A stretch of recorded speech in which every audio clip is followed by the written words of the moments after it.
Greetings, everyone. Welcome to Cheboygan, Michigan. This is a map made by me, Rambling Teacher, aka Eggman, aka Temporary Username.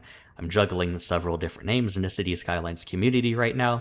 But here we are to take a look at the map. I thought it would be fun to put together a video to show it off, because I'm quite proud of how it turned out.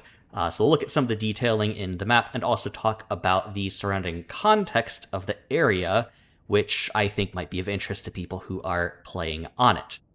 So Cheboygan is a small city located at the very northern tip of Michigan's Lower Peninsula. Cheboygan itself is located right here, where I've given just a tiny bit of starting grid for the players. But then there are some small cities and towns and villages located around the area as well. And in addition to these islands right here outside the playable area. So to give you a sense of what's around, over here is Lake Huron. Over here would be Lake Michigan. And then these waters connecting them are known as the Straits of Mackinac, sharing a name with Mackinac Island right here at the very edge of the world map. Cheboygan is the largest settlement of the area. It is the northernmost city in the Lower Peninsula. Over here is Mackinac City, but I believe it's not technically a city. I think it's a village. And then at Mackinac City, you have the bridge spanning over the Straits of Mackinac to connect the lower and the upper peninsulas together. All these islands here are accessed by ferries or by planes. Now, I'm not going to get too deep into the history of the area because I am not from here. I've never been to Cheboygan or Michigan, all for that matter. So any history I would be giving you would be basically me reading off of Wikipedia. And I'm also going to apologize if I mispronounce anything, because pronunciation of place names in the United States can get very complicated. This area being a great example of that with the way history works out, where, of course, you have the indigenous population, and in this case, primarily the Ojibwe, and then the French colonized it, and then the British took over, and then the Americans took over. So, like, for example, the word Mackinac originally existed in the indigenous languages of the people living here, and then the French transliterated it into French, and then the British took the French word and shortened it to just Mackinac. And of course, American pronunciation is a little bit different than British pronunciation of English sometimes. And you have regional accents in the United States as well. So who knows how anything's supposed to be pronounced anymore. So with all that in mind, you might ask yourself, why Cheboygan? And the answer is just, I think it's neat. The landscape fits really nicely into the scale of City Skylines, where it's framed by water on both sides. You have this smaller lake here, and then, of course, the Great Lakes up here. Since it is connected to the Great Lakes, that means you can have shipping. The landscape is mostly flat, so it makes it easy to put in airports. But you do have enough variation in terrain to keep it interesting. The real-world city is scaled nicely to do a recreation if you want to do a rural area, but you can build it up really easily into, an absolute sprawling metropolis. You can see, if you follow the way I've done the farm fields and the roads, this whole area follows what you might know as the Jeffersonian grid, where it was all platted out in 1 square mile parcels that are then further subdivided into half-mile, quarter-mile, and so on and so on. So you can build out the map pretty much however you want to do it. Now, let's start to take a look at some of the details in the map. So this is a 1-to-1 recreation of the real world, with a few creative liberties taken here and there for gameplay purposes. So all of these roads that you see are actual roads in the real world. So generally, if you see the highways here, that means it is some sort of highway in real life, like a state highway or like a county road. And then the dirt roads here are more minor roads, but they are things that exist in real life. So just as you play the game, if you're going to keep those, you would want to upgrade them as you go. But by keeping them as dirt tracks, that prevents streetlights from being everywhere, and it means that traffic will generally avoid them. Even the power lines follow their real-life paths, with a little bit of creative liberty taken over here, where some of them join together.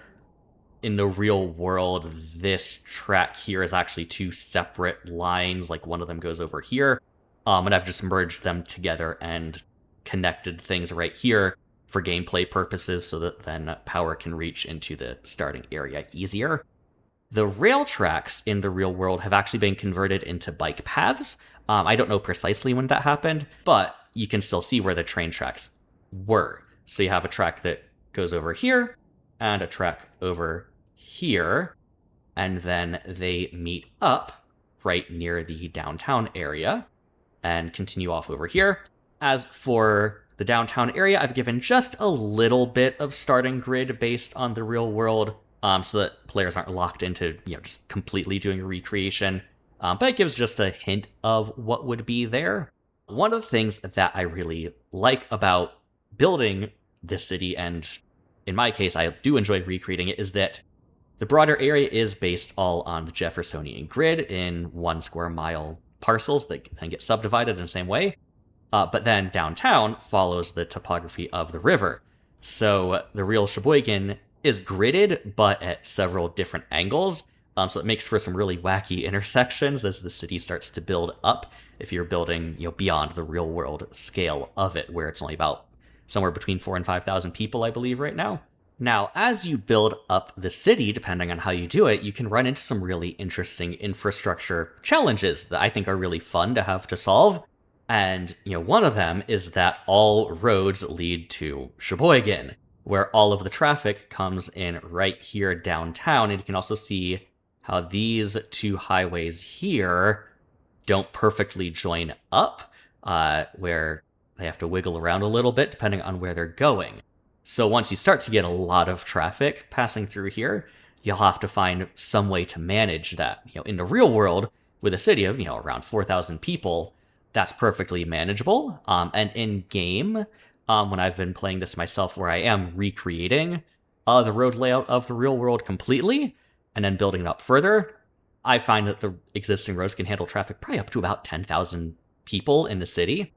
But eventually it will get congested, and you have to figure out what on earth to do with this connection here. Never mind everybody coming in from down south.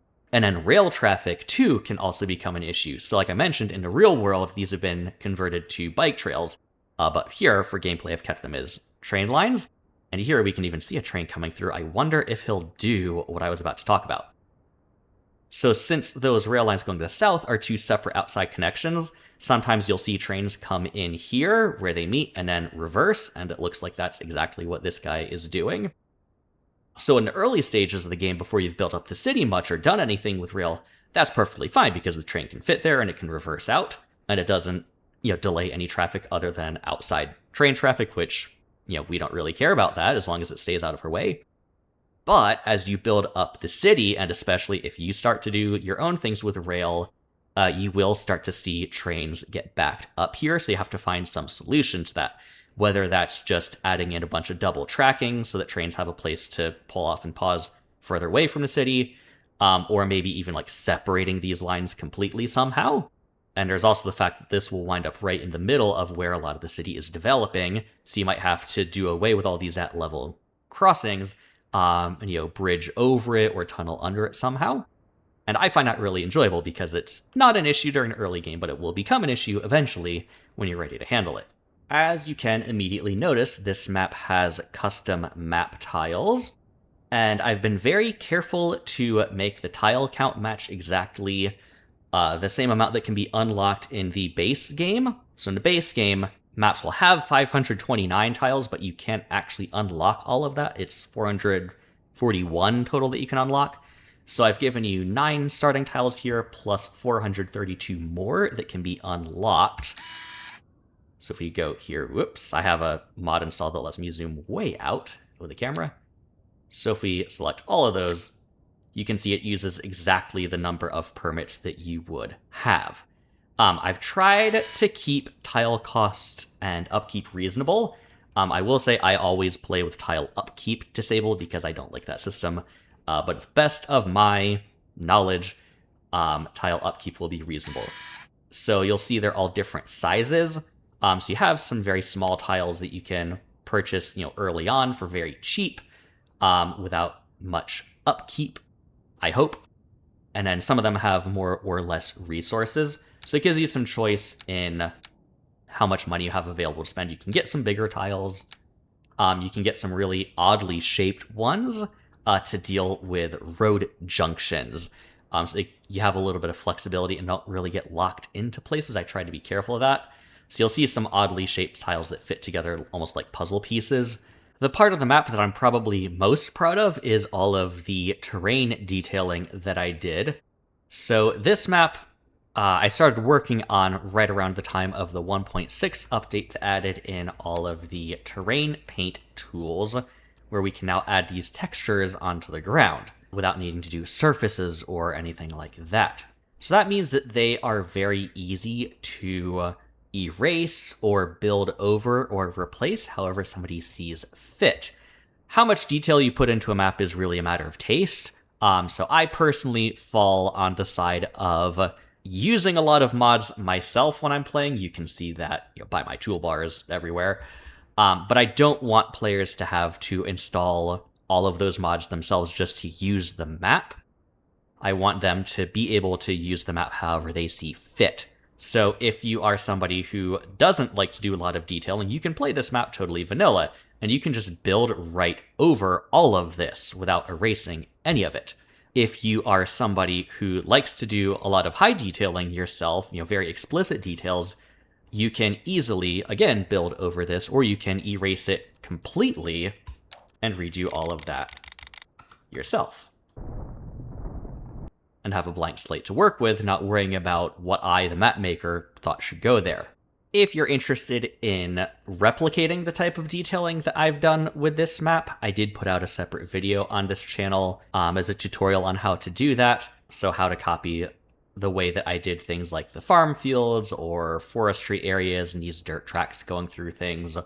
The long and short of it is working with combining different textures and brush settings, and a lot of trial and error to get the type of effect that you want. The general philosophy with this map was implied detail. So that is that from a distance, you get the idea of farm fields or whatever the case may be. When you zoom in close, the illusion does break down, but the whole point is that a player is going to be eventually building over that once they are at that tile. Let's take a look at some of the different detailing that I did. So in this view here, you can see a little bit of everything. You can see farm fields, the dirt tracks, you can see forestry areas, you can see some areas there may be getting ready to have some sort of housing development put in. You can see some more marshy areas. Cheboygan is a lot of low-lying land, a lot of marshes and wetlands, especially here getting close to the lakes. Here we have an area that's like wetland with a stream running through it that then eventually gets out to the lake. This area here in the real world is Cheboygan State Park. So I did a lot of terrain detailing here to try to replicate the low-lying areas that might get water over them at high tide, and the kind of sandy and gravelly beaches here with some wetlands mixed into the forests.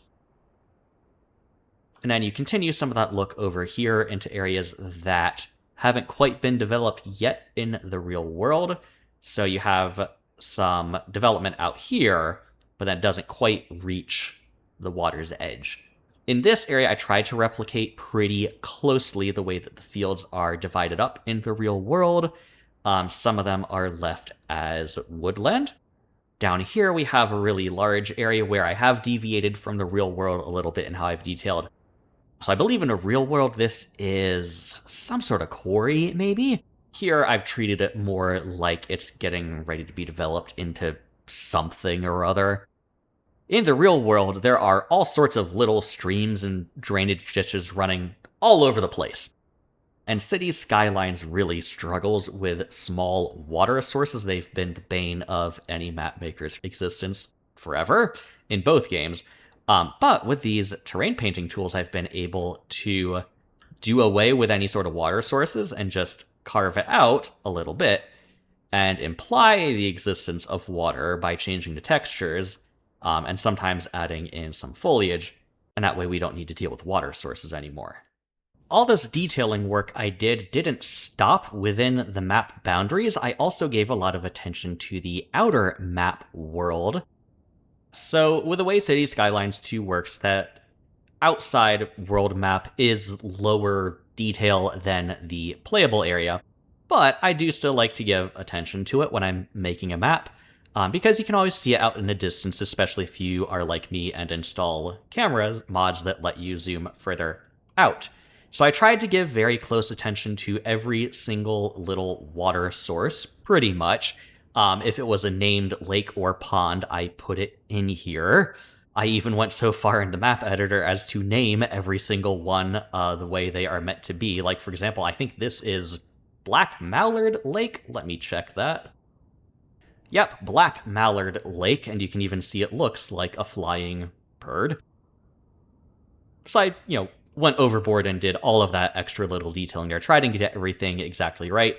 And a really cool thing about those terrain paint tools is that if you're working in the map editor, you can use them outside of the map boundaries. You can do it in the world map.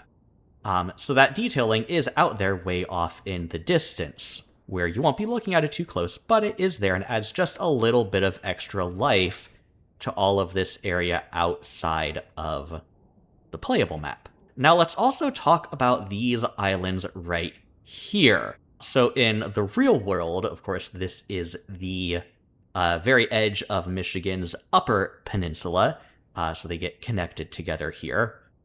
This is Mackinac Island. Its claim to fame in the modern world is that it is one of the very few places in the United States that is virtually car-free. I believe all motor vehicles except for emergency vehicles are banned there.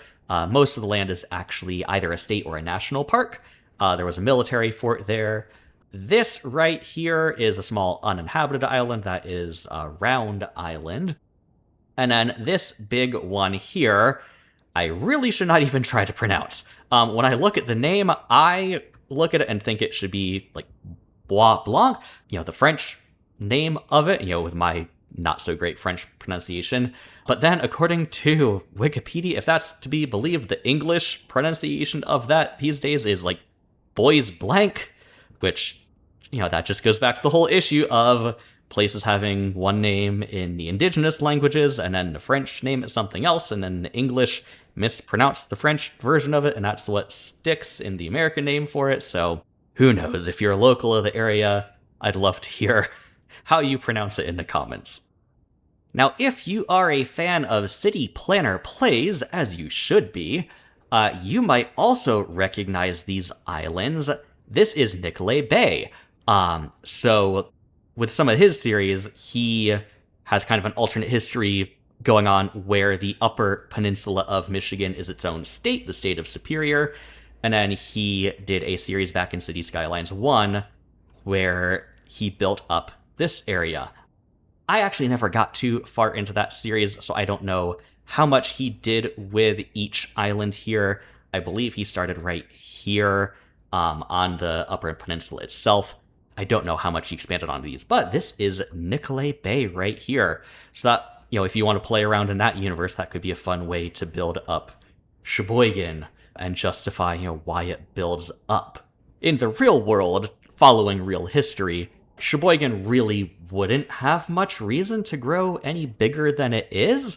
So historically, this area was important to the fur trade, but of course that dried up over time. Then lumber and forestry was the big industry here, and that also has declined. So there's really not much reason for Cheboygan to grow at this point. It's more seasonal tourism these days, because shipping through the Great Lakes, there's not much reason to stop here and build this up into a major port. They can just keep on going all the way down Lake Michigan into Chicago. But if you want to build up the city more than in the real world, you can come up with some sort of alternate history for it. Maybe Lake Michigan doesn't exist, and this is as far as you can go into Great Lakes. Maybe with climate change, as temperatures rise, the climate here becomes less frigid, more pleasant year-round, so it becomes a more attractive area for people to live. In the way that I am building up the city in my own play on the map off camera, I'm recreating the existing layout of Cheboygan, but then diverging a little bit here and there to start to build up the city more.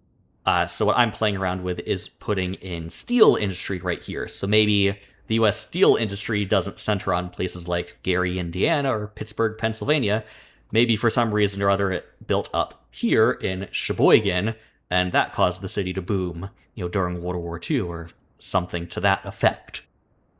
I've also diverged from the real world a bit in terms of natural resources.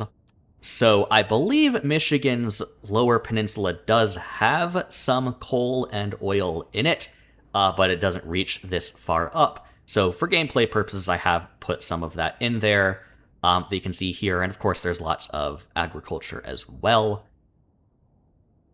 But maybe you want to diverge from history a little bit and make this all full of oil wells. Maybe you want to completely destroy Cheboygan State Park and put in oil wells there.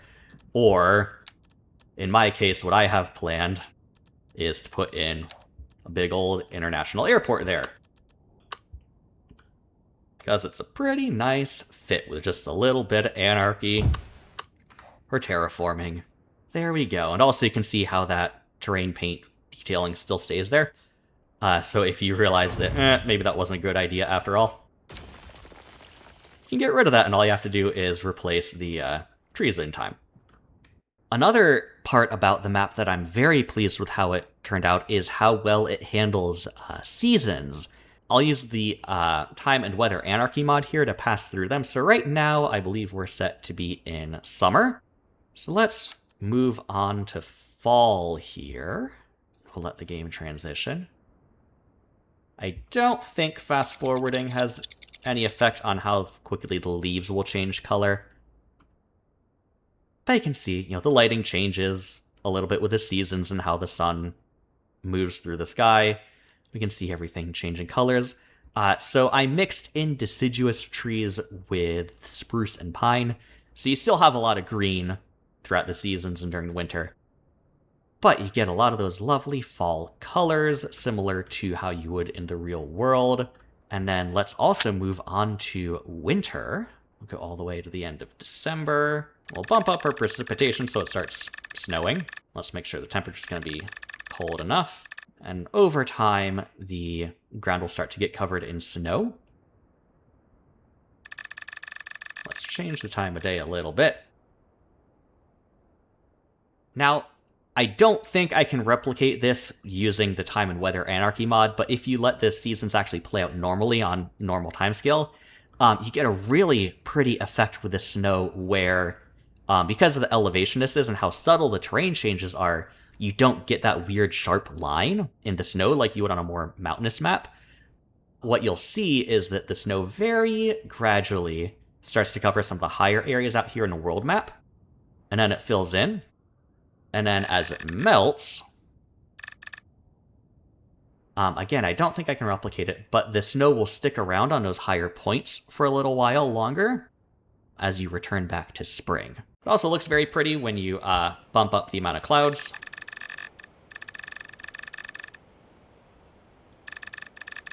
You can get some really pretty sunrises and sunsets.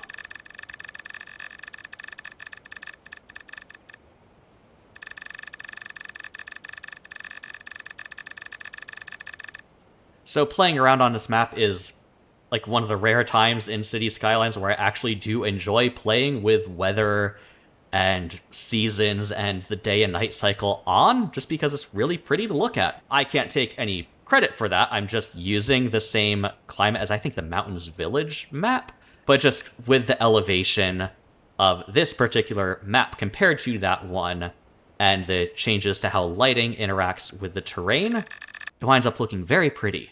Regardless of how you plan to use the map and build it up, I hope you'll enjoy it, I've certainly enjoyed putting it together, and I'm thrilled with the positive reception it's gotten so far. And with that, I'll leave you a few more cinematic shots of it.